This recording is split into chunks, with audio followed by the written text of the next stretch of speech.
What's going on, guys? Welcome back into the channel. Welcome to take 2 of this video. Unfortunately, I forgot to hit the record button the first time. Luckily, I did not save whenever I did everything in the first video, so you guys will get to see it all done over again. With that being said, welcome back into the channel. Welcome back into the San Francisco Giants franchise, and let's jump into what happened in the offseason.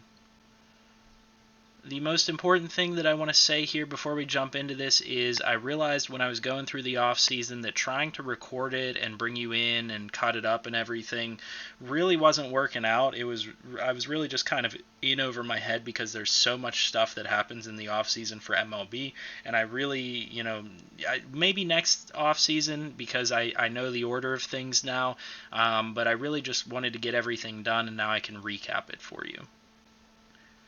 Let's start off by taking a look at the roster and taking a look at what is new here, who came back, and all those types of things. So Johnny Cueto is coming back this season for the pitching rotation. I really like the idea of bringing him back. The reason being is he played his first full season in 3 years here, and he pitched really well. He had a 3.19 ERA over here. He went 8-8. With a bit more run support, he could even have more wins than that. But what I like to see is this is actually one of his better seasons since his 4-year stretch here with Cincinnati that he played really well. This is one of his best career years, and so I like the idea of bringing the veteran back, and hopefully he can headline our rotation until some of these guys develop even further. Logan Webb, Aaron Sanchez, Tyler Beede, and Jojo Romero are kind of filling in behind, and with that being said, guys like Cueto, or actually I don't think I have Cueto on the trade block. I think I'm just going to let him go at the end of the season, although if somebody wants to offer me a trade, they can. Aaron Sanchez will be on the trade block, but Webb, Beede, and Romero will be left to develop. Guys like Hiel, Menez, and Seth Corey are all getting ready to knock on the door, so I'm looking forward to getting those guys up and potentially helping us out. And then, in addition, we have these nice prospects at the bottom end of our farm system in Kyle Harrison, Cole Winn, and Michael Morales. Michael Morales was one of our draft picks. We've turned all of our draft picks into real-life players, so Michael Morales is a prospect from PA, and I really like what we have potentially in him. In the bullpen, a lot of the same guys return as well. Maranta, Brebbia, Tyler Rogers, Jake McGee, and then we have Jace Fry, Matt Whistler, and Zach Little in the bullpen. The bullpen's a little weaker this year with guys like Little kind of rounding it out, but I'm okay with that. Our draft pick, Ryan Webb, this was one of our draft picks. He's out of Georgia, left-hander, so I think he'll turn into a nice prospect overall. And then we were also able to add Hoyt Haller in the offseason, who I think looks like he could become a really good pitcher. Other than that, not a whole lot to add to the bullpen. Not much changed here, but in terms of closing pitcher, Caleb Berriger does look to be the long-term solution. He continues to do well this season. We'll get into that in a moment. Evan Phillips is still here, and then our first-round draft pick is Andrew Painter out of Florida, 18-year-old right-handed pitcher, and I think that he's going to turn into a really nice player as well. In terms of catcher, literally nothing has changed here. This is pretty much the exact same position. And then in terms of third base, I want to say that this position is pretty much the same as well, with Thairo Estrada playing in the major leagues. At the other infield positions, we have Tommy LaStella moving from second base to first base, a position that he is capable of playing and he had on his player card in order to fill the gap because Logan Wyatt isn't quite ready yet for the major leagues, so Tommy LaStella is going to fill that gap while we try to develop Logan Wyatt, and maybe we get somebody else to play that position. We did also pick up Nick Ames and Jared Prado out in free agency. In terms of second base, Jahmai Jones is going to start for us this year, but we have the same prospects in Kendall Simmons and Mitchell Tolman behind him. However, we did add our second-round draft pick, Tyler Black, who is actually a Canadian prospect, one of the better prospects, looking for us here in the future from this draft class. And then at shortstop, we added Nico Goodrum, and we brought back Donovan Solano. These guys are going to platoon. You guys can see that they kind of offer different skill sets. So Donovan Solano is a very good player. both ways. He's really going to be a good DH type of player and things like that. He doesn't have the power, but he really has good contact on both sides and decent defense. But Niko Goodrum is a really good defensive player and has a really good bat against lefties, as well as some nice speed. So I like this pickup as a temporary player to help fill in the gaps in the infield. Marco Luciano is not quite ready to go just yet, but I think that within a season or two, he's going to be knocking on the door. Then we move on to the outfield with Mauricio Dubon moving to left field. I really like this move because he really doesn't, for me, have the speed and athleticism to play in center field. He does, however, have a really good arm to play at the corner, and he's got pretty good contact and power and stuff against lefties, so I think that he could turn into a really good player. Ramos, another player much like Luciano that's just not quite there yet. We do have Lamont Wade starting up in the MLB to try and get him some time and maybe trade him off to another team. In terms of center field, Steven Duggar is going to play for us. He does have the better speed at 72, unfortunately not as fast as I would like, but we do have guys down here in the minors like Basabe, who could potentially be that speedster out in the outfield that I like, and we also brought in Hudson Head, who was a free agent. I like him as a prospect. He adds that speed that we're looking for. And then I believe it was our 4th or 5th round draft pick was Nick McLean. He adds some more speed to the outfield as well, and he's a real prospect out of California.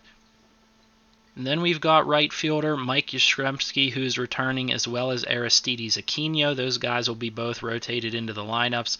Not much changed in terms of our prospects here, except for the addition of John Rhodes, who was our 6th round pick. So for our final pick in the draft, we had a really nice one, and he adds a lot of athleticism. He might transition to center field. He could play right field. We'll see what happens, because his arm isn't the best right now, but it could develop. But a nice player here out of Kentucky, a nice fielder. I think that he'll be a really good prospect for us in the future.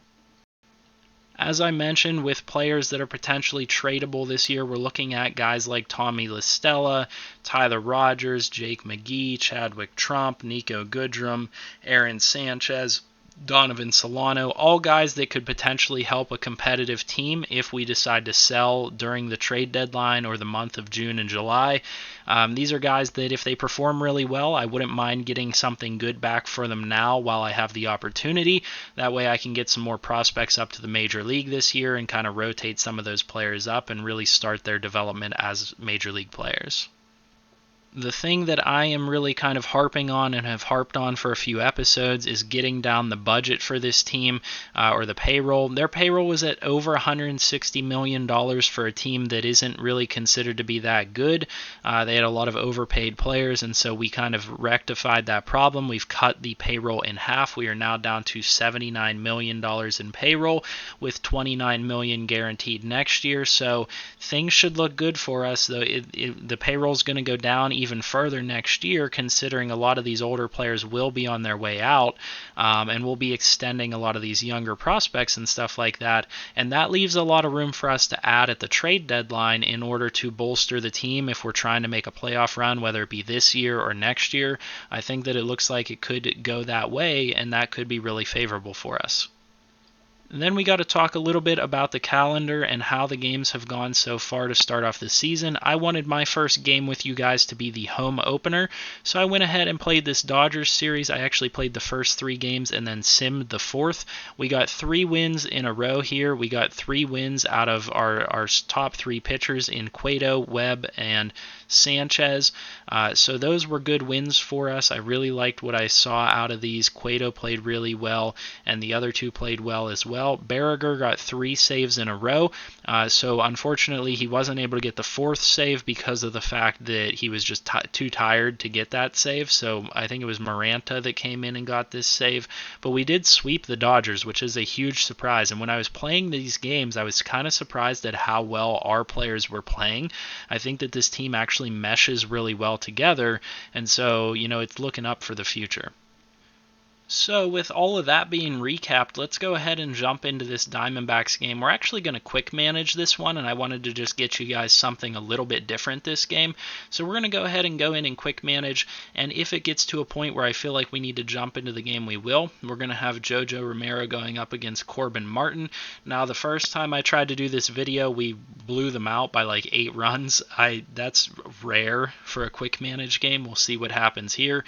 I doubt that we get that same type of result. In fact, it's looking like Romero might be off to a bad start. Yeah, he's already got 2 runs on him. Hopefully our offense can give him some backup, though. Unable to get really anything going on the offensive side so far. JoJo Romero not doing too bad. He is allowing some guys to get on base. There we go. We finally get somebody on. We get a walk. Tommy LaStella, can you bat somebody in? We get an error. If there's anybody to bat these runners in with 2 outs, it would be Yastrzemski, and he does. He bats in 3, so we do get some run support there for JoJo Romero. We are now up 3-2 with Posey on base, who draws a walk.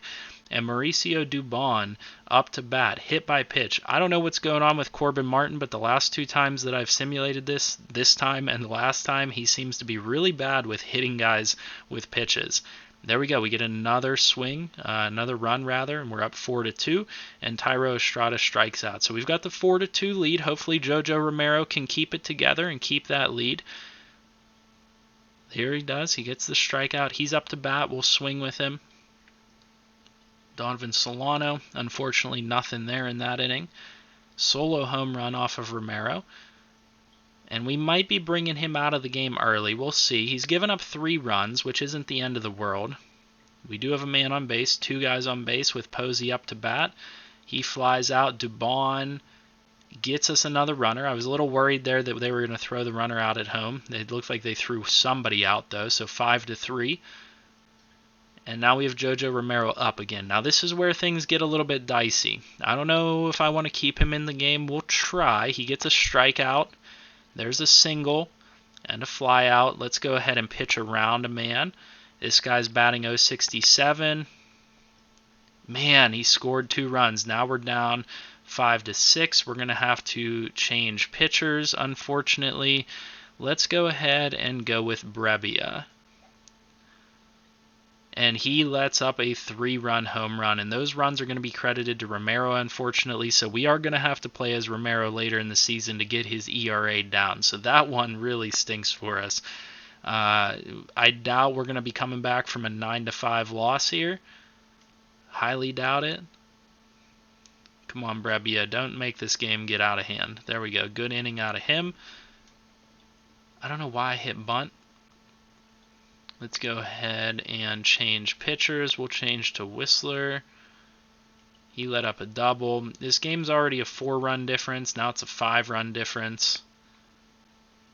This team really does not play well whenever I'm not controlling them. Although they won the one simulation against the Dodgers, so, you know, I'm kind of surprised. There we go. We got 3 guys on base. Tommy LaStella, grand slam, ties the game. Let's absolutely go. Yastrzemski. Okay, we got Whistler up on the mound. Let's go ahead with a pitching change, and we're going to go with Jake McGee. Jake McGee can keep this game close. He's got that closer mentality. Come on, just strike him out. Oh my god, you got the bases loaded. Come on. And you let 2 runs score. What are you doing, Jake McGee? You used to be the closer for this team. Alright, 9th inning. Buster Posey. Defensive substitution and pitching change. Pop-up. Single. Error. Estrada. Come on, can you do it? Should I bunt them? Who do I have up to bat after Estrada? I don't know. Swing. Jake McGee. Okay, so we got a pinch hit here. Who's our best option to pinch hit? Aquino gives us a lot of power. Chafin is it doesn't give me the information if he's a lefty or not. Here, if I go to Arizona lineup, he's a righty, so we want to pinch hit with not Goodrum, because Goodrum, not very good. We got power out of Bart. We have power out of Aquino. I think we're going to have to go with Aquino. Let's put him in and see if he can't get a home run to tie this game. He rounds out. We're going to lose this game in epic fashion, 13-10. Unfortunate to get a loss there, but it's okay. Early season loss coming off of that Dodgers series. Let's go ahead and sim through the rest of this series. And we actually get 2 wins, which is surprising because the last time that I made this video, we won the first game and lost these 2. So interesting how it flipped there for us, but I'll take it. With that being said, we're going to play a lot more games this season. I'm going to play some games off screen and stuff like that to get the franchise moving along and whatnot. But hopefully you guys enjoy this franchise so far and you guys want to see more. If you do, leave a like on the video, subscribe to the channel if you're new, and comment down below. I'll see you guys in the next one. Hopefully you guys are enjoying this as much as I am. I'm loving this franchise and I can't wait to see where this team goes. See you guys in the next one. Hope you have a good night.